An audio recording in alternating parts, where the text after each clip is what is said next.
시청자 여러분 안녕하십니까? VOA 모닝뉴스입니다. 미북 실무협상 결렬 이후 북한이 연일 대미 압박 발언을 이어가고 있는 가운데 미국 측에서는 북한을 향한 특별한 메시지가 나오지 않고 있습니다. 이런 가운데 실무협상 대표인 스티븐 비건 대북 특별대표는 한국, 일본 등과 북한 문제를 논의했습니다. 첫 소식 박형주 기자가 전해드립니다.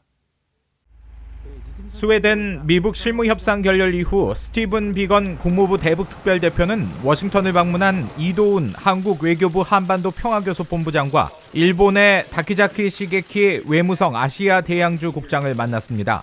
국무부는 3국 대표들이 북한의 완전한 비핵화를 달성하고 한반도의 영속적인 평화를 정착시키기 위해 지속적이고 긴밀한 조율의 중요성을 재확인했다고 밝혔습니다.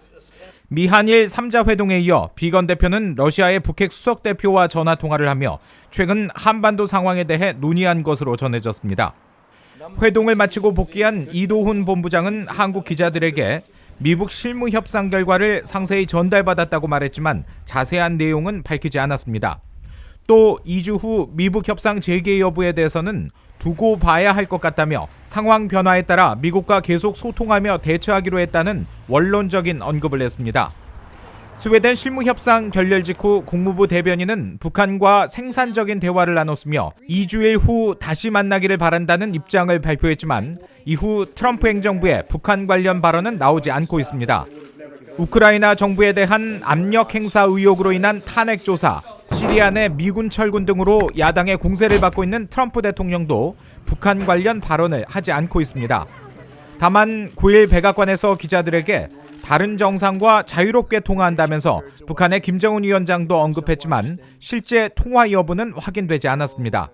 And I don't want to have spies when I'm negotiating with China and Syria and all of the countries. If you look at Turkey with Erdogan, I have calls with all these people. And Kim Jong-un. 스웨덴 실무협상에서 미국이 빈손으로 왔다고 주장하며 결렬을 선언했던 북한 측은 문제 해결 방법을 미국 측에 제시했고 대화 여부는 미국에 달렸다면서 올해 말까지가 시한이라고 거듭 압박했습니다. VOA 뉴스 박형주입니다. 최근 유엔 안보리 회의 직후 유럽 6개 국가들이 북한의 최근 잠수함 발사 탄도미사일 SLBM 발사를 규탄하는 공동 성명을 발표했지만 미국은 동참하지 않았습니다. 전문가들은 비핵화 협상 진행을 위한 것으로 이해하지만 미국은 위상을 고려해 북한 문제에 더 주도적으로 나서야 한다고 지적했습니다. 오택성 기자가 보도합니다. 게리 세이모어 전 백악관 대량 살상무기 조정관은 북한의 잠수함 발사 탄도미사일 시험 발사에 대한 규탄에 미국이 동참했어야 했다고 지적했습니다. 북한의 최근 발사가 장거리 탄도미사일만 다루는 미국과의 합의를 어기지 않았다고 하더라도 미국은 동맹의 안보를 위한 행동을 해야 한다는 겁니다. Nonetheless, the U.S. should join with its European allies in condemning the missile launches, if only to provide reassurance to U.S. allies in East Asia, especially Japan and South Korea. 세이모 조정관은 그러면서 북한의 단거리 미사일 능력 확장을 막을 수 있는 외교, 군사적 대안이 마땅치 않기 때문에 미국과 일본, 한국이 주도해 북한 미사일 억지를 위한 새로운 기술 개발에 나서야 한다고 강조했습니다. 미국은 국제사회에서 갖고 있는 미국의 상징을 고려할 때 북한 문제에 더 주도적으로 나서야 했다는 지적도 나왔습니다. I understand that the Trump administration is trying to salvage its diplomatic outreach to Pyongyang, but it really should not be left to other members of the Security Council to stand up and affirm the importance of North Korea abiding by these UN Security Council resolutions. 그러면서 미국이 유엔 안보리 결의 이행에 힘을 보태지 않으면 다른 국가들은 결의 이행과 지지를 꺼릴 수 있다고 지적했습니다. 국제 무대에서 한 국가의 입장 발표는 정치, 외교적 고려가 개입된 것으로 미국의 유엔 안보리 공동 성명 불참 결정에는 장단점이 공존한다는 의견도 제기됐습니다. 북한에 대한 강력한 국제적 압박이 필요한 상황에서 유럽 국가인 프랑스, 영국, 독일 등이 북한 미사일 발사 규탄에 앞장섰다는 것은 긍정적이라는 설명입니다. There's a positive side of this, and that is that we really need strong international pressure put on North Korea. And so I am gratified that European countries, France, the UK, and Germany, have taken the lead in this to condemn the North Korean missile launch. 잔우지 대표와 맥스웰 연구원은 그러면서 미국이 북한 규탄 공동성명에 전략적으로 빠졌을 수도 있다면서 다른 회원국과의 역할 분담 가능성을 주목했습니다. VOA 뉴스 오택성입니다. 아베 신조 일본 총리가 북한의 탄도미사일 발사에 대응해 일본의 미사일 방위 능력 강화를 추진할 필요가 있다고 밝혔습니다. 아베 총리는 10일 의회에 출석해 북한의 탄도미사일 발사와 관련해 미국과 긴밀히 협력하고 정보 수집과 분석, 경계, 감시에 전력을 다하겠다며 이같이 밝혔다고 일본 언론이 보도했습니다. 아베 총리는 또 북한의 최근 미사일 시험 발사가 유엔 안보리 결의를 명백히 위반했다는 입장도 거듭 확인했습니다. 한편 아베 총리는 전날 의회 발언에서 한일 군사정보보호협정 지소미아와 관련해 이것이 없다고 일본 방위에 직접적인 차질이 생기는 것은 아니지만 한국 정부에 현명한 대응을 요구한다고 말했습니다. 미국 제7함대 사령부는 지난 6일 홈페이지를 통해 복서 상륙준비단과 미 해병 제11원정단이 지난달 23일 제5함대에서 7함대 작전구역으로 이동했다고 밝혔습니다. 길이 257m, 배수량 4만 1000톤인 복서함은 중형 항모급 함정으로 수직 이착륙 F-35B 20여 대를 탑재할 수 있고 전투병력 2천여 명과 전차, 장갑차 100여 대를 수용할 수 있으며 제11원정단은 상륙과 항공, 전투지원 보급 등 대규모 병력으로 구성되어 있습니다. 7함대에는 올해 말까지 미 해군의 최신형 항모급 강습 상륙함인 아메리카함과 레이더 탐지가 어려운 스텔스 상륙함 뉴 올리언스함이 추가로 배치될 예정입니다.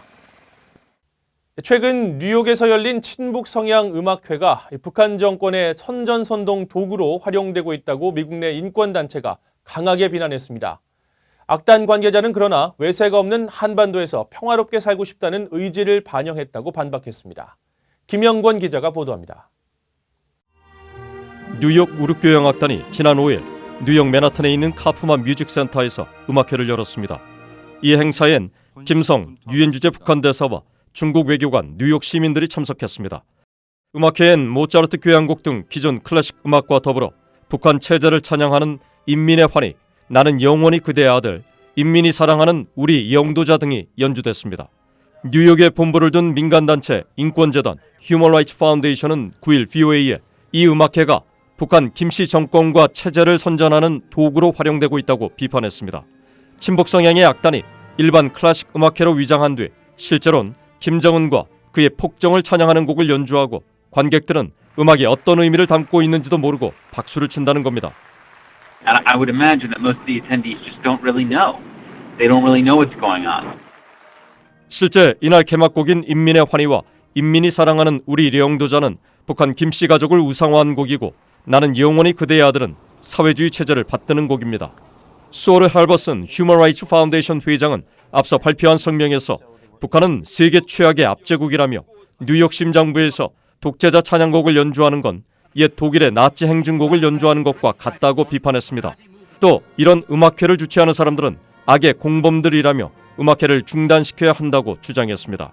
하지만 뉴욕 우르교향악단 측은 북한 관련 곡은 5분 정도 연주했다며 인권재단이 음악회의 의미를 왜곡했다고 주장했습니다. 미국의 그 파워에서 너무 재밌는 살았는데 70년이나 이제 우리 민족들이 좀 살아야 할 거 아닙니까? 그거죠 뭐. 우리가 우리 소리를 그렇게 조금 내는 거 가지고 뭐 이렇게 신경을 쓰느냐 이거지. 또 북한 주민들에게 자유가 없다는 지적에 대해서는 자기 나름대로 판단해야 하는 것이라고 주장했습니다.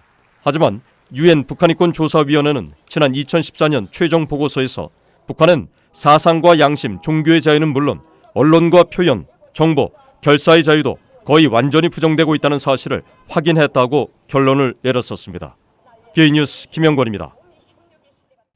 방사능 피폭 검사를 받은 탈북민 40명 중 9명이 방사능에 노출된 것으로 추정되며 이들 가운데 8명은 북한의 핵실험장 인근 출신이라는 조사 결과가 전해졌습니다.